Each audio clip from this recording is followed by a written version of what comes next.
मैं धारा सिंह फिर से हाजिर हूँ एक नए वीडियो के साथ। इस वीडियो में हम जानेंगे PO2 एवं PO3 के कार्य। वीडियो पसंद आए तो वीडियो को लाइक करें एवं चैनल को सब्सक्राइब करें।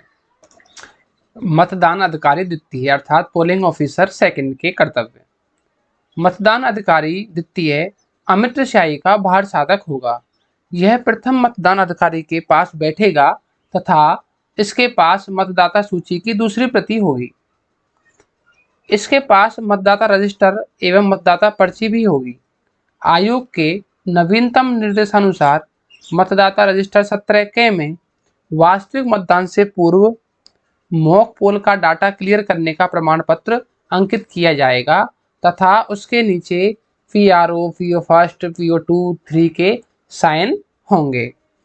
जैसे ही मतदाता इस मतदान अधिकारी के पास आएगा, वह मतदाता के बाएं हाथ की तर्जनी का निरीक्षण करेगा कि इस पर कोई अमिट शाही का चिन्ह पहले से तो नहीं है। अमिट शाही के प्रयोग के संबंध में नवीन प्रावधान अमिट शाही बाएं तर्जनी के नाखून के आखिरी सिरे के प्रथम जोड़ से नीचे तक आपको प्रदत्त ब्रश की सहायता से लगाई जाएगी। बाएं हाथ की तर्जनी पर पहले आड़ी रेखा से नाखून के अंत तक अमिट शाही लगाएंगे, जो एक लंबी रेखा बनेगी इस प्रकार से। यदि मतदाता मतदान हेतु मतदाता पहचान पत्र से मतदान करता है तो मतदाता रजिस्टर 17K के संबंधित कॉलम में EP अंकित किया जाएगा। और यदि मतदाता की पहचान किसी अन्य फोटो युक्त दस्तावेज जो कि निर्वाचन आयोग ने इस प्रयोजनार्थ निर्दिष्ट किए हैं से की है, तो ऐसे पहचान के क्रमांक के अंतिम 4 अंक मतदाता रजिस्टर के संबंधित कॉलम में लिखे जाएंगे। मतदाता के हस्ताक्षर का आशय मतदाता का नाम व उपनाम है, केवल निशान मात्र नहीं। यदि मतदाता अपना अंगूठा लगाता है और तो मतदाता के बाएं हाथ का अंगूठा लगवाएं। यदि बाएं हाथ का अंगूठा नहीं है तो दाएं हाथ का अंगूठा लगवाएं। यदि दोनों अंगूठे नहीं हैं तो बाएं हाथ की उंगलियों की छाप लें। यदि बाएं हाथ की उंगलियां नहीं हैं तो दाएं हाथ की उंगलियों की छाप लें। यदि दोनों उंगलियां नहीं हैं तो मतदाता के साथी के हस्ताक्षर अथवा अंगूठा निशानी लेनी चाहिए। उपयुक्त कार्य करने के बाद द्वितीय मतदान अधिकारी द्वारा मतदाता को एक मतदाता पर्ची जारी की जाएगी, जिसमें वह सत्र का रजिस्टर की क्रम संख्या तथा मतदाता की निर्वाचक नामावली की क्रम संख्या व अपने लघु हस्ताक्षर अंकित करेगा।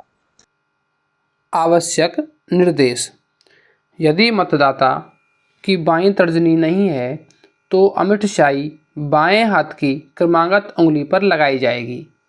यदि बाएं हाथ में कोई उंगली ना हो तो अमिट शाही मतदाता के दाएं हाथ की तर्जनी पर लगाई जाएगी। यदि मतदाता की दाएं हाथ में तर्जनी नहीं है तो अमिट शाही दाएं हाथ की क्रमागत उंगली पर, लेकिन यदि वह भी नहीं हो तो अमिट शाही बाएं अथवा दाएं हाथ के अंतिम सिरे पर लगाई जाएगी। मतदान अधिकारी तृतीय के कर्तव्य। PO थर्ड के कर्तव्य। यह मतदान अधिकारी मतदान मशीन की CU यूनिट का प्रभारी होगा। यह मतदान अधिकारी द्वितीय द्वारा जारी की गई मतदाता पर्ची प्राप्त कर अपने पास क्रमबद्ध सुरक्षित रखेगा। नियंत्रण यूनिट के बैलेट बटन को दबाकर मतदान कक्ष में रखी मतदान यूनिट को चालू करेगा। मतदाता को मत रिकॉर्ड करने के लिए वोटिंग कंपार्टमेंट में भेजेगा। मतदाता द्वारा मतदान कर कंट्रोल यूनिट से बीप की आवाज़ आने तक मतदाता को वोटिंग कंपार्टमेंट में रुकने के लिए कहेगा। यह ध्यान रहे कि जिस क्रम में मतदाता पर्ची जारी हुई है उसी क्रम में वोटिंग कंपार्टमेंट में मतदाता को जाने की अनुमति दी गई है। निर्वाचन की वोटिंग कंपार्टमेंट से वापस आने पर निर्वाचन की बाईं तर्जनी पर अमिट स्याही के चिन्ह की जांच करेगा। तत्पश्चात मतदाता पहचान कक्ष से बाहर प्रस्थान करे। PO2 के द्वारा मतदाता रजिस्टर में प्रविष्टि। कॉलम 5 में अभियुक्ति विशेष परिस्थितियों में अंकित की जाएगी, जैसे 49M, 49O और 49MA के मामले में अभियुक्ति कॉलम 5 में दर्ज की जाएगी। PO2 मतदाता रजिस्टर में प्रविष्टि के बाद मतदाता को मतदाता पर्ची जारी करेगा। आपकी सुविधा के लिए मतदाता रजिस्टर 17 का एक नमूना प्रारूप प्रदर्शित किया जा रहा है, जिसमें क्रम संख्या तथा कॉलम 2 में निर्वाचक नामावली में निर्वाचक की क्रम संख्या तथा कॉलम 3 में निर्वाचक द्वारा उसके पहचान के प्रमाण के रूप में प्रस्तुत दस्तावेज का ब्यौरा, जैसे एपिक है तो EP लिखा जाएगा तथा अन्य कोई दस्तावेज है तो दस्तावेज का नाम और उसके अंतिम 4 डिजिट। कॉलम 4 में निर्वाचक के अंगूठा और उसके हस्ताक्षर और कॉलम 5 में टिप्पणी, जैसे EDC वोटर है तो EDC तथा अन्य कोई विवरण है तो वो लिखा जाएगा। मतदाता पर्ची का नमूना कुछ इस प्रकार रहेगा। इसके अंतर्गत 3 एंट्रियां होंगी, जिनमें पहली रिक्ति में मतदाता रजिस्टर के कॉलम नंबर 1 के अनुसार मतदाता का सरल क्रमांक भरा जाएगा तथा रिक्ति 2 में निर्वाचक नामावली के अनुसार निर्वाचक का सरल क्रमांक तथा रिक्ति 3 में PO2 के द्वारा अपने लघु हस्ताक्षर किए जाएंगे। PO थर्ड के कार्य। मतदाता पर्ची लेकर PO थर्ड के पास जाएगा। PO थर्ड सर्वप्रथम मतदाता की अमिट स्याही देखेगा। मतदाता पर्ची लेकर उसे व्यवस्थित रूप से रखेगा। CU से बटन दबाकर बैलेट जारी करेगा। इस समय CU का बिजी लैंप अर्थात लाल लाइट जलेगा तथा BU का हरा लाइट अर्थात रेडी लैंप जलने लगेगा। मतदान प्रक्रिया। मतदाता के मतांकन करने पर BU में अभ्यर्थी के सामने वाला लाल लाइट जलने लगता है एवं बीप की आवाज़ आएगी। वीवीपैट से पर्ची 7 सेकंड तक दिखेगी। इसके बाद CU का बिजी लैंप की लाइट बंद हो जाएगी। यदि किसी मतदाता को वोट डालने में परेशानी आती है तो पीठासीन अधिकारी हार्ड बोर्ड में प्रदाय की गई BU से एजेंट की उपस्थिति में मतांकन का तरीका समझाएगा। किसी भी स्थिति में वोटिंग कंपार्टमेंट के अंदर नहीं जाएगा। यदि किसी मतदाता को वोट डालने में समस्या आ रही है तो ऐसी स्थिति में PRO अपनी सामग्री में से हार्ड बोर्ड को प्रदर्शित करेगा और कहेगा कि अपनी पसंदीदा उम्मीदवार के सामने थंब स्विच को दबा करके वोट करें।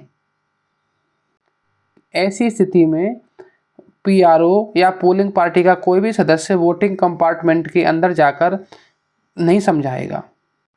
PO थर्ड जो CU का प्रभारी है, कंट्रोल यूनिट का प्रभारी है, उसके लिए CU में प्रदर्शित होने वाले कुछ एरर मैसेज की सूची प्रदर्शित की जा रही है। ऐसी स्थिति में PO थर्ड तुरंत पीठासीन अधिकारी को अवगत कराएगा, जैसे BU not responding, VVPAT not responding, change battery VVPAT, 25 slip left. ऐसा कोई भी मैसेज अगर आपको प्रदर्शित हो रहा है तो तुरंत से पीठासीन अधिकारी को बताएं।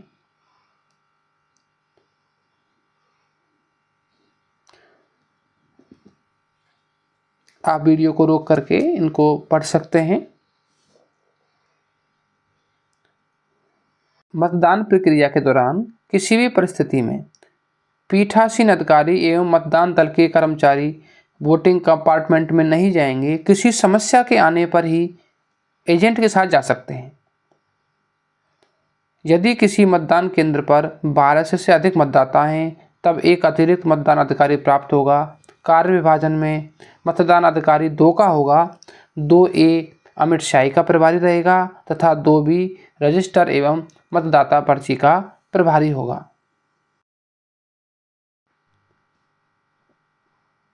यदि किसी मतदान केंद्र पर पर्यवेक्षक महोदय आते हैं तो उनके प्रति सम्यक शिष्टाचार और सम्मान दिखाना चाहिए तथा विजिट शीट पर हस्ताक्षर करने का निवेदन करना चाहिए।